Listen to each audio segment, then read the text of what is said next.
مزہ آئے گا آپ کو. تھوڑی سی آواز اور تیز نہیں ہو سکتی, ہلکی سی.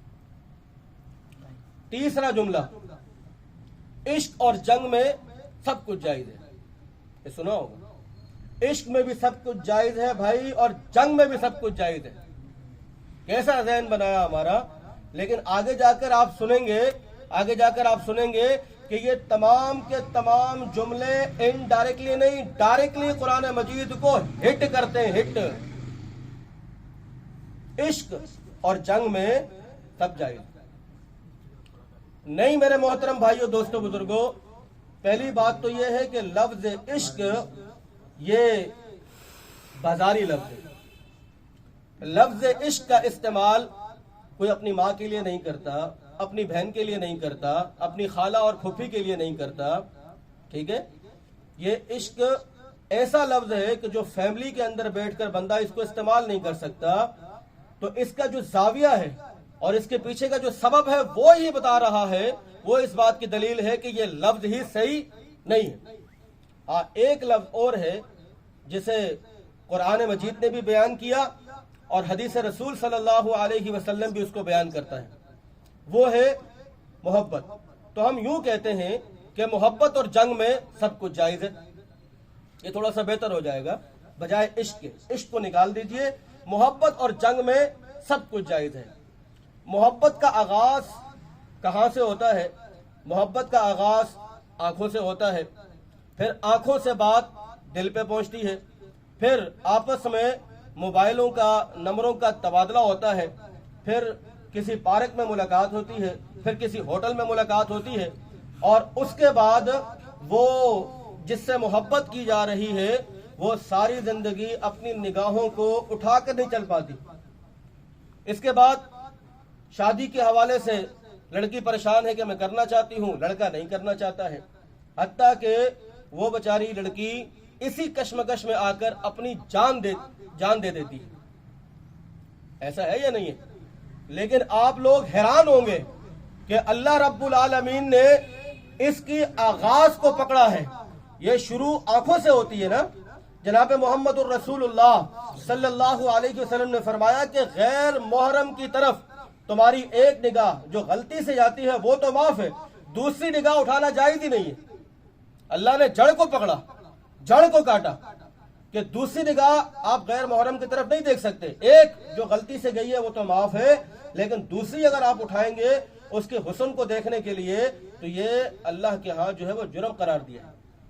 اور میں نہیں, قرآن کہتا ہے. اور ہمارے ہاں تو معاشرہ ہی بڑا عجیب سا ہے. ہم جب تک اپنی بہن کو جو راستے میں ہے, سڑک پر ہے, جب تک اسے گھر نہ پہنچائے ہماری نگاہیں پلٹتی نہیں. ایسا ہے یا نہیں؟ بالکل ایسا ہے پیارے بھائیوں. لیکن قرآن کہتا ہے, اور اللہ رب العالمین نے یہاں پر پہلے حکم قرآن مجید کو دیا. قرآن مجید نے پہلا حکم یہاں پر مردوں کو دیا, قل للمؤمنین یغضوا من ابصارہم ویحفظوا فروجہم, کہ پیارے حبیب صلی اللہ علیہ وسلم آپ ان مردوں سے کہہ دیجئے, عورتوں کو چھوڑیے, آپ ان مردوں سے کہیں کہ اپنی نگاہوں کو نیچے رکھیں اور اپنی شرمگاہوں کی حفاظت کریں. اس کے بعد کہا کہ وَقُلْ لِلْمُؤْمِنَاتِ يَغْضُضْنَ مِنْ أَبْصَارِهِنَّ وَيَحْفَظْنَ فُرُوجَهُنَّ. اب آپ مومنات سے بھی کہہ دیجئے, اپنی بیویوں سے بھی کہہ دیجئے کہ وہ اپنی نگاہوں کو نیچے رکھیں اور اپنی شرمگاہوں کی, اپنی عصمت دری کی حفاظت کریں. اللہ رب العالمین نے یہ فتنہ جہاں سے شروع ہوتا ہے پیارے بھائیوں اس کو ختم کیا. لیکن محبت تو اپنی جگہ پر برقرار ہے. محبت کا انکار نہیں کیا جا سکتا ہے, کیونکہ اللہ اپنے بندے سے, بندہ اپنے اللہ سے محبت کرتا ہے. لیکن اس محبت کے اندر بھی یہ کہنا غلط ہے کہ محبت میں سب کچھ جائز ہے. نہیں, سب کچھ جائز نہیں ہے. سب کچھ جائز نہیں ہے بھائی. اس کی بھی ایک حد بندی ہے, اس کی بھی ایک لمٹ ہے. وہ کس طرح؟ ایک صحابی رسول اللہ کے رسول علیہ السلام کے پاس آتا ہے اور آ کر کہتا ہے کہ یا رسول اللہ صلی اللہ علیہ وسلم, مجھے آپ سے بڑی محبت ہے. گھر جاتا ہوں بے چین ہو جاتا ہوں, دل اس طرح بھی کیفیت سے معمور ہو جاتا ہے. لیکن یا رسول اللہ گھر جاؤں تو آپ کی یاد آتی ہے، سب کچھ چھوڑ چھاڑ کر آپ کے پاس چلا آتا ہوں تاکہ آپ کا دیدار ہو جائے، گھر بھی موجود، بیوی بچے بھی موجود، لیکن دل نہیں لگتا کیونکہ آپ سے محبت ہے۔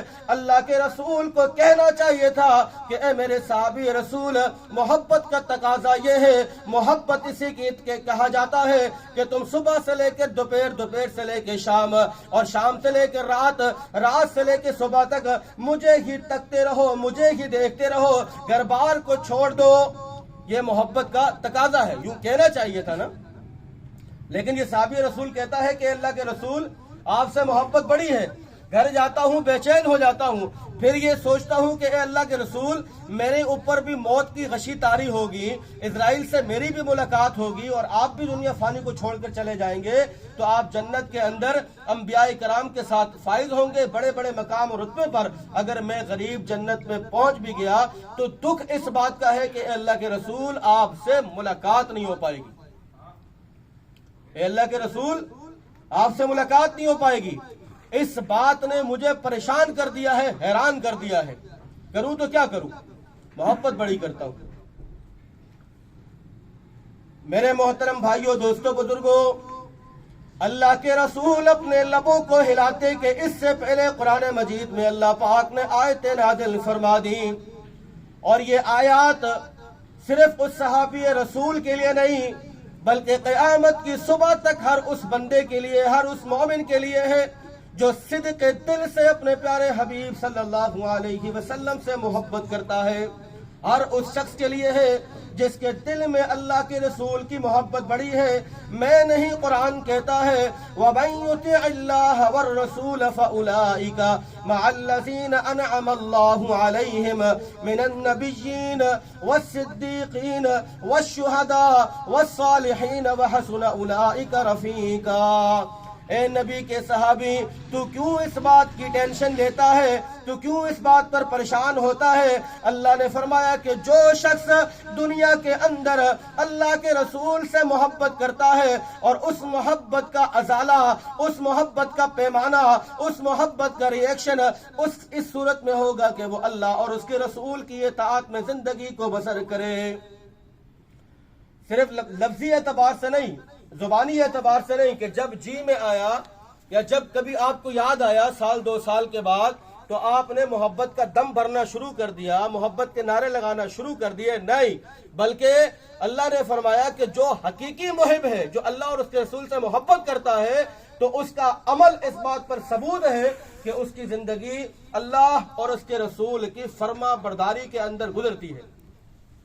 اور مزے کی بات یہ ہے کہ جو شخص اللہ اور اس کی رسول کی فرما برداری میں زندگی کو بسر کرتا ہے تو اللہ یہ پیغام دیتا ہے کہ فَأُولَٰئِكَ مَعَ الَّذِينَ أَنْعَمَ اللَّهُ عَلَيْهِمْ مِنَ النَّبِيِّينَ وَالصِّدِّيقِينَ وَالشُّهَدَاءِ وَالصَّالِحِينَ وَحَسُنَ أُولَٰئِكَ رَفِيقًا۔ فرمایا کہ جو شخص اپنی زندگی کے اندر اپنے ہر معاملات کو اس میں اللہ اور اس کے رسول کی فرما برداری کرتا ہے، اسے خوش ہو جانا چاہیے کہ کل قیامت کے روز اللہ پاک اس کا رتبہ، اس کا مقام اپنے انبیاء کے ساتھ کرے گا، صادقین کے ساتھ کرے گا، شہداء کے ساتھ کرے گا، نیک لوگوں کے ساتھ کرے گا، اور یہی سب سے بہترین دوست ہوا کرتے ہیں۔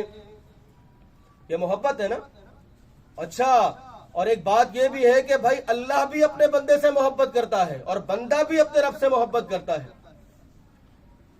لیکن یہ محبت تسبیح کے دانوں پر جپنے والی نہیں ہے، بلکہ آپ کی محبت آپ کی زبان سے کہنے کی ضرورت نہیں ہے، بلکہ آپ کا عمل اس بات کی گواہی دے گا کہ آپ حقیقی اللہ پاک سے محبت کرتے ہیں یا دو نمبری کر رہے ہیں۔ اس کا پتہ تب چلتا ہے جب مؤذن کہتا ہے کہ حی علی الصلاۃ، آؤ اب نماز کی طرف، اب پتہ چلے گا کہ تم کتنے حقیقی محب ہو۔ اب پتہ چلے گا کہ تم اللہ اور اس کے رسول سے کتنی محبت کرنے والے ہو۔ اگر حی علی الصلاۃ کی آواز سن کر تمہارا جسم کپ کپ آ جائے، تمہارا کام میں جی نہ لگے اور تمہارے قدم صرف مسجد کی طرف لپکے، تو خوش ہو جاؤ کہ اللہ پاک نے تمہارے دلوں کے اندر اپنی محبت کو ڈالا ہوا ہے۔ لیکن حی علی الصلاۃ کی آواز سننے کے بعد تم اپنے کام پر ترجیح دو، اپنی گپ شپ پہ ترجیح دو، دیگر معاملات پہ ترجیح دو۔ پھر ہم سب کو یہ سوچنا چاہیے کہ ہماری محبت صرف زبانی اعتبار سے ہے، عملی اعتبار سے نہیں۔ اور اللہ بھی اپنے بندے سے محبت کرتا ہے، اور اس نے محبت کے عوض کیا فرمایا؟ قرآن کہتا ہے، خالق کائنات نے فرمایا کہ قل ان کنتم تحبون اللہ فاتبعونی یحببکم اللہ۔